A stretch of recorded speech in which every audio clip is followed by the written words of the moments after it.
Hi everyone, how's it going? In this video, we're going to learn about the present simple tense in full detail. We'll cover how and when to use this tense, among other details. Make sure to watch until the end. First, let's find out what the present simple tense is. The present simple tense is used to talk about an action that you perform once or multiple times. In other words, the main usage of the present simple tense is to talk about routines. But of course, there are other uses which you may not know. Look at this example. I wake up every day at 7 a.m. In this example, the person is talking about something he does every day. So, we can say he's talking about his routine. And for that, the present simple tense is used. The structure for this tense is simple. After the subject, you need to use the base form of the verb. What do we mean by the base form of the verb? Well, that means you don't need to add anything to the verb and simply use the verb itself. But there is an exception. To learn about the exception, I should tell you something about the subject. We have different kinds of subjects, noun and pronouns. We have singular nouns and plural nouns. For instance, a plane is a singular noun, but two planes is a plural noun. Or monkey and monkeys. Here we learned about the singular and plural nouns. There is also something you need to know about pronouns. He, she, it are called third person and are different from I, you, we, they in terms of grammar structure. So, now that we know the nouns and the pronouns, I can tell you the exception. When the subject of a sentence is a singular noun like plane, or the third person pronoun like he, she, or it, you must add s to the base form of the verb. For instance, I live in London. As you can see, there is no need to add anything to the verb live, as the subject I is neither a singular noun nor a third-person pronoun. But she lives in London. Here you can see the difference. In this case, since a third-person pronoun, I mean she, is used, s is added to the verb. So, as you may find out, when the subject is either a singular noun or a third-person pronoun, s must be added. But there is also another grammar point. When a verb ends in o, s, z, x, sh, or ch, and the subject is either a singular noun or pronoun, you must add es instead of s. For example, she watches, he fixes. Additionally, when a verb ends in y and the letter before y is a consonant, for example fly, you must turn y into I and add es. If the letter before y is a vowel, you just add s. For example, play becomes plays. Now that we have learned all the grammar points about adding s or es, let's move on. Making questions. We have two types of questions, yes-no questions and WH questions. For a yes-no question, you just need to add an auxiliary do or does to the start of a sentence. Does is used for third-person pronouns and singular nouns, and do is used for other pronouns and plural nouns. Let me explain more. When a sentence starts with a third-person pronoun or a singular noun, s or es based on the verb is used. To turn it into a yes-no question, you should use does. But whenever you use does in a sentence, you must use the base form of the verb. For example, he works in a BMW factory. As you can see, the subject is a third-person pronoun, therefore s is added to the verb. To make a yes-no question, you must add does to the start of the sentence and also remove s from works. So, the question becomes, does he work in a BMW factory? Another example.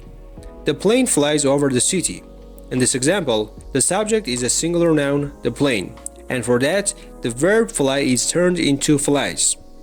Because fly ends in y, to make it suitable for the sentence, y is turned into I and es is added to the verb. Here, I've taught everything about does. To make a yes-no question with do, you don't need to make any changes to the sentence. Just add do to the start of the sentence and you'll have a yes-no question. They work in Apple company. Do they work in Apple company? But how can we make a WH question? First of all, we should know what a WH question is. A WH question is a type of question which starts with what, where, when, why, and how. And to make a WH question, just add the desired WH to the start of the yes-no question. He works in a BMW factory. Does he work in a BMW factory? Why does he work in a BMW factory? They work in Apple company. Do they work in Apple company? When do they work in Apple company? This is how you can make a question in the present simple tense. To make a negative sentence, you should use does not or do not based on the sentence you have. He lives in New York. He does not or doesn't live in New York. They teach English. They don't or do not teach English. This is how you can make a negative sentence. Now that you have learned every basic structure in the present simple tense, it's time for us to learn the uses of this tense. The first use is when you want to talk about general truths like your age, the place where you live, your job, etc. I'm 20 years old. I live in Dubai. I'm an engineer. British people drink a lot of tea while Americans drink more coffee. As you can see, these are general facts about our life and the world. The second use is when you want to talk about an action or event which happens multiple times on a regular basis. Most of the time, there are our routines. Usually, some adverbs like always, usually, sometimes, never, and often are used. I play soccer every Tuesday. I watch TV every day.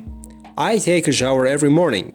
Share prices usually change on a daily basis, but often by very little. As you can see, there are actions or events that happen on a regular basis. The third use of the present simple tense is when you want to talk about a scientific fact. For example, water boils at 100 degrees Celsius. Broken bones in adults don't heal as fast as they do in children. These are scientific facts, so we use present simple tense. When you want to talk about actions or events that will definitely happen in the future. These actions or events are based on a timetable and are called timetable events. For example, the new semester starts next month. The train arrives at 7 a.m. Both are set on a timetable and will happen in the future. So, we use present simple tense. The fifth use is when you want to talk about actions or events that happen consecutively, usually for giving directions. From here, you cross a road, go through the tunnel. When you add potatoes to the salad, you should add lettuce as well as lemon. After that, you add rice to the meat. These are consecutive actions and we use present simple tense. When you want to talk about your memories or a narrative and you want to talk about it like it's happening right now or make it exciting, you can use present simple tense. There is an old woman with thick glasses. I go up to her and ask for directions. Seventh use. There are some verbs that are called sense verbs, like hear, see, notice, smell, taste. These verbs are normally used with the present simple tense. For instance, I noticed that your wife doesn't come to the wine tastings. Doesn't she drink? As you can see, notice is used in its simple form. These were the uses of the present simple tense. If this video was useful for you, I would greatly appreciate it if you hit the like button, also subscribe to my channel. Thank you for watching.